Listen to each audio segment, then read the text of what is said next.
Hi, this is the Project Spark Alphabet. I'm Lady Lex UK, and today we're doing the letter Y.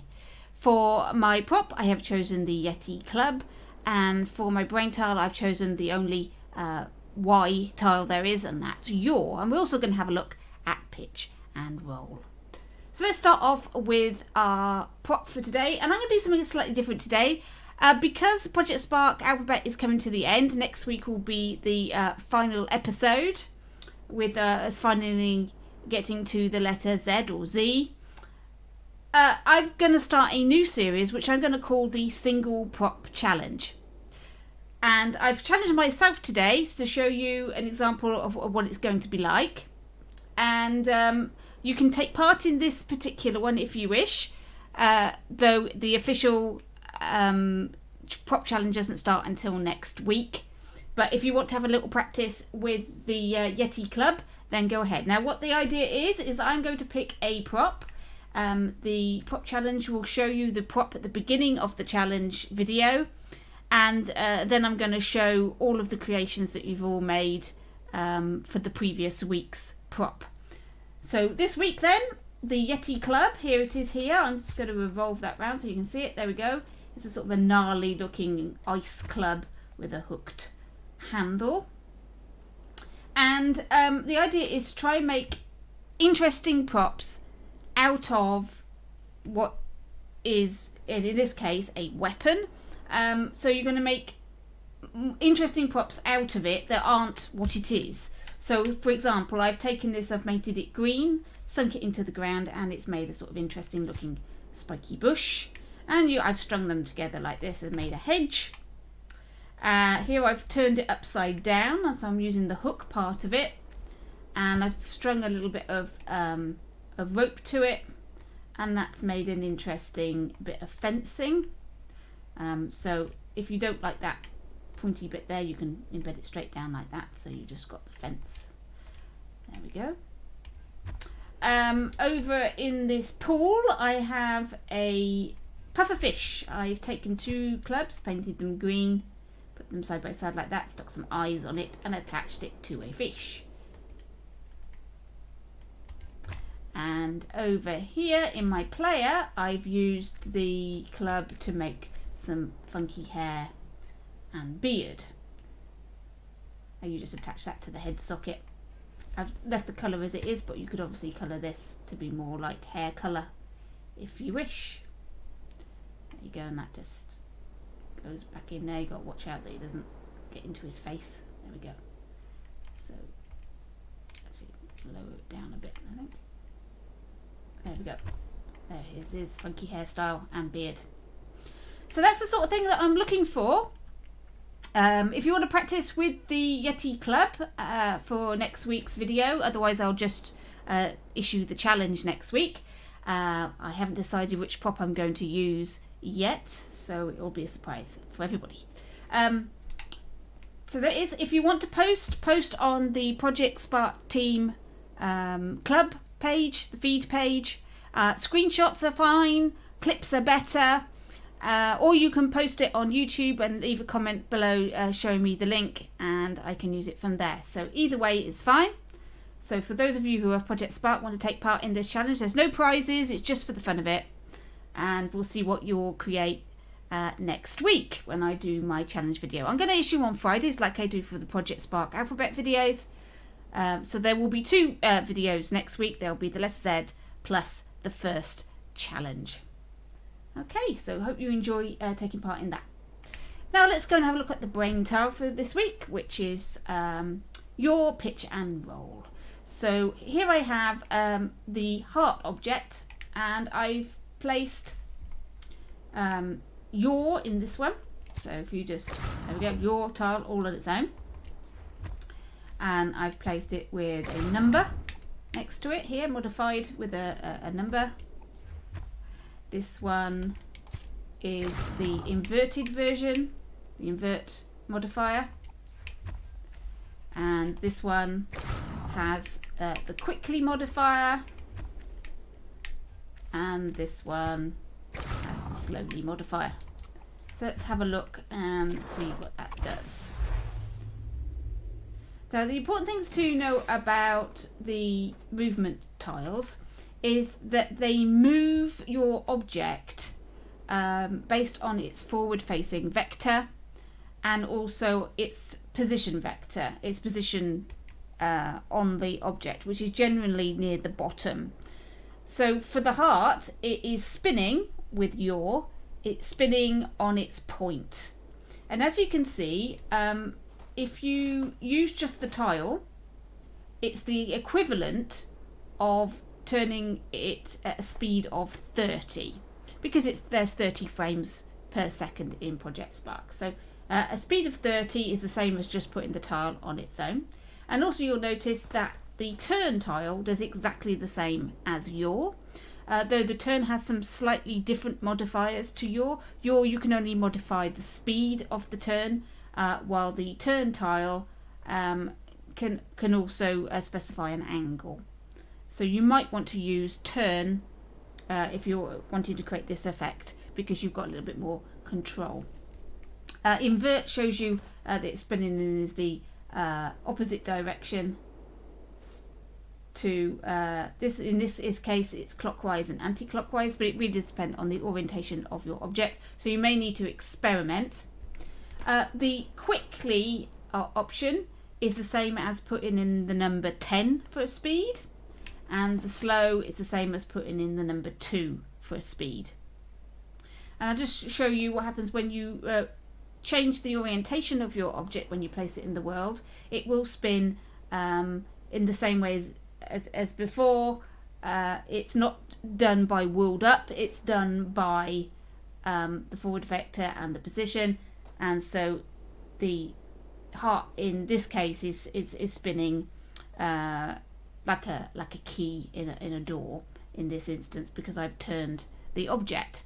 Now bear that in mind, that although all of these movement controls will change the way that these objects will turn when you place them in your world with the forward up, as soon as you start moving the angles, changing the orientation of your object, suddenly pitch, roll and yaw may not do exactly as you're hoping. And as an example of that, I've got 3 cubes here and they're all revolving. They're doing the same movement, they're revolving, but you can see that they're revolving around a slightly different rotation point, though it is exactly the same object. So how is this done? Well, the reason for that is that this one is rolling, this one is yaw, and this one is pitch. Because as you can see from the heads, I've turned these cubes in different orientations. So what has happened is, although you're getting the same movement, the position point, which is here or here or here, is slightly different for the rotation. You've used 3 different movement tiles, but you're creating the same movement. I know it's a little complicated, but you must bear that in mind. So when you move objects around, you might need to experiment with these tiles to get the look you want, because it's not always going to move the way that you think it's going to.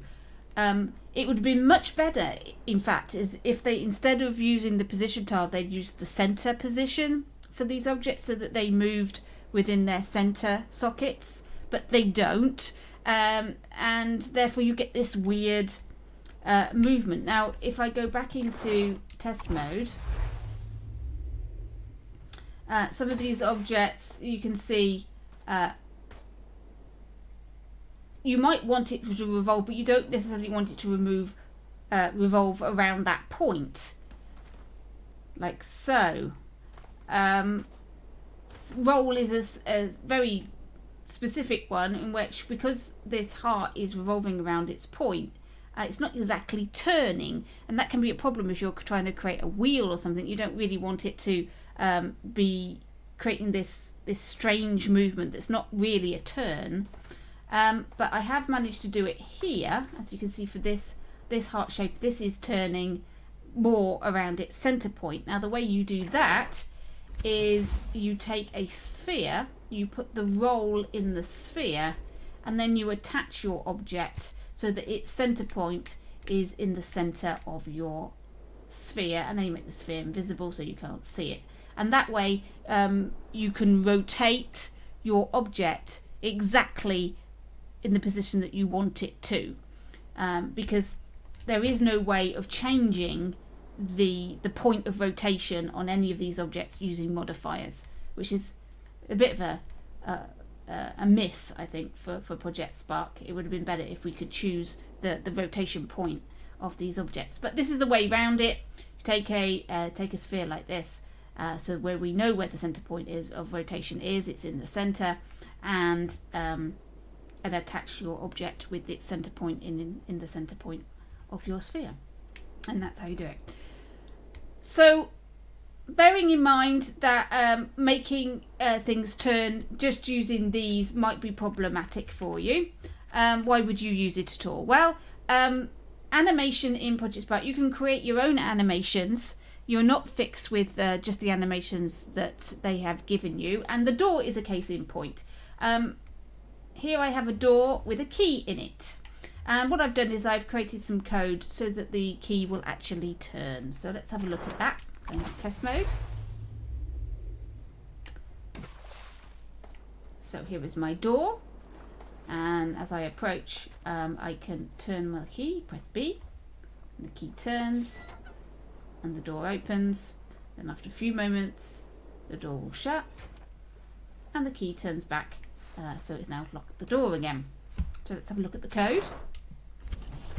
So I have a key here and I've attached it to the door. Make sure you don't attach it to the frame, obviously it needs to move with the door.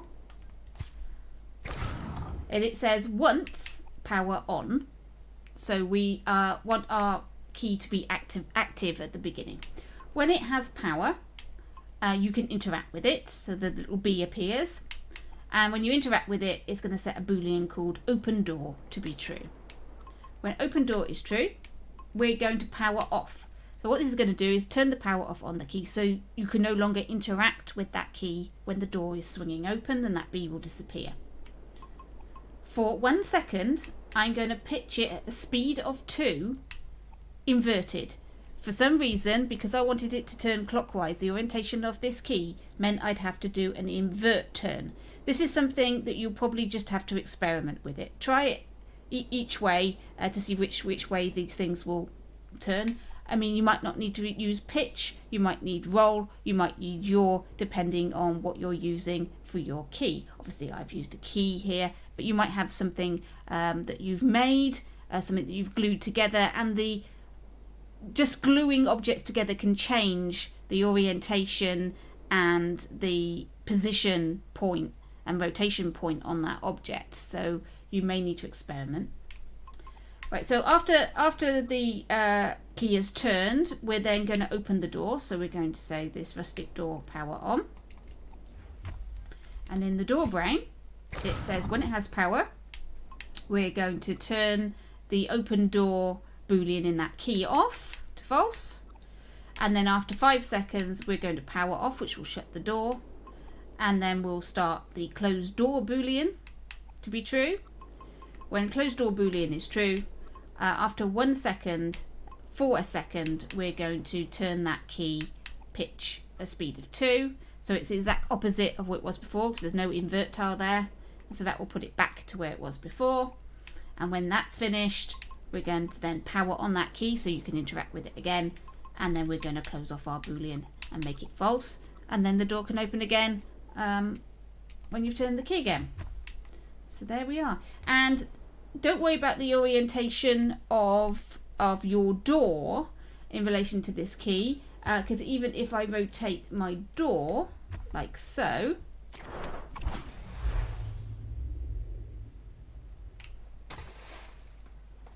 my key is still going to do the same as it did before. No problem, because it's related to the object and the orientation of this doesn't matter in that instance. So you're okay. So once you've made this door assembly, you can place that anywhere in your world in any orientation and it should work fine. I haven't tried it upside down, so we can try that now. So let's rotate the door, whoops, like that. Let's see what happens when we try it now. Yep, it's fine. That's fabulous. You want to create a trapdoor or something? There we go, there's an option. So there you go, there was our letter Y for today. Don't forget, the prop challenge for real starts next Friday. There will be Project Spark Alphabet Z or Z. And then that will be the end of that, and it will be the prop challenge for every Friday for foreseeable future. We'll see how it goes. So thanks for watching, and keep sparking.